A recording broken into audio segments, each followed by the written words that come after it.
Les exigences vis-à-vis de l'enveloppe du bâtiment augmentent sans cesse.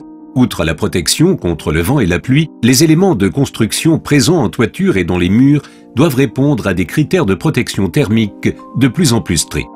La conception et l'exécution optimale de la couche frein-vapeur et étanche à l'air y jouent un rôle déterminant. En hiver, le chauffage garantit des températures ambiantes agréables. Pour garder la chaleur à l'intérieur de l'habitation, la structure d'isolation thermique sépare l'air ambiant de l'air froid extérieur. Pour que cela fonctionne avec l'efficacité énergétique requise et que la construction soit protégée des dégâts au bâtiment et des moisissures, on y intègre une membrane frein-vapeur et étanchéité à l'air au côté intérieur de l'isolation. Les éléments de construction bénéficient d'une protection particulièrement grande avec les bandes frein-vapeur dites intelligentes, c'est-à-dire qui offrent une résistance hygrovariable à la diffusion. Ces bandes fonctionnent selon le principe de l'hygrovariabilité. Elles sont capables d'adapter à chaque fois leur structure moléculaire aux conditions données. En hiver, avec des températures plus élevées côté intérieur que côté extérieur, l'air ambiant chaud tend à s'échapper vers l'extérieur.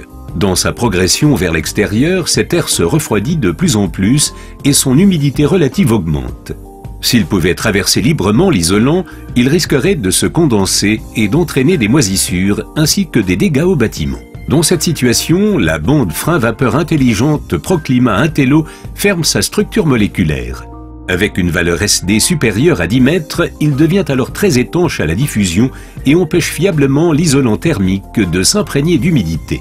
À chaque fois que les températures superficielles extérieures des éléments de construction augmentent en comparaison avec les surfaces intérieures, par exemple en été, le flux de diffusion s'inverse et circule alors de l'extérieur vers l'intérieur.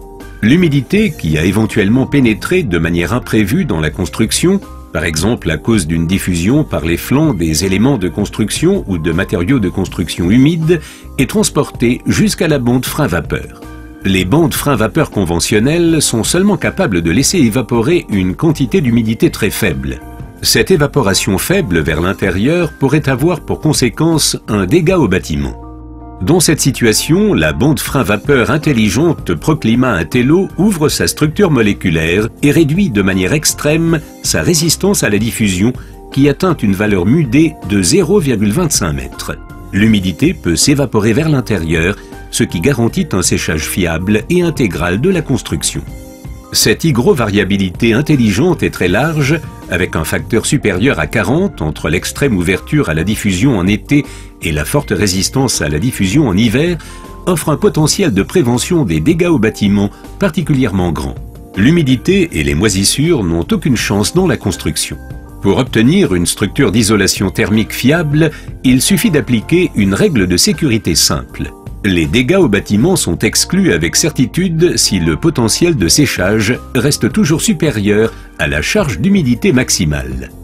Plus la différence entre la charge d'humidité et le potentiel d'évaporation est élevée, plus les maîtres d'ouvrage, les concepteurs ainsi que les entreprises et artisans en charge de la mise en œuvre disposent d'une grande marge de sécurité.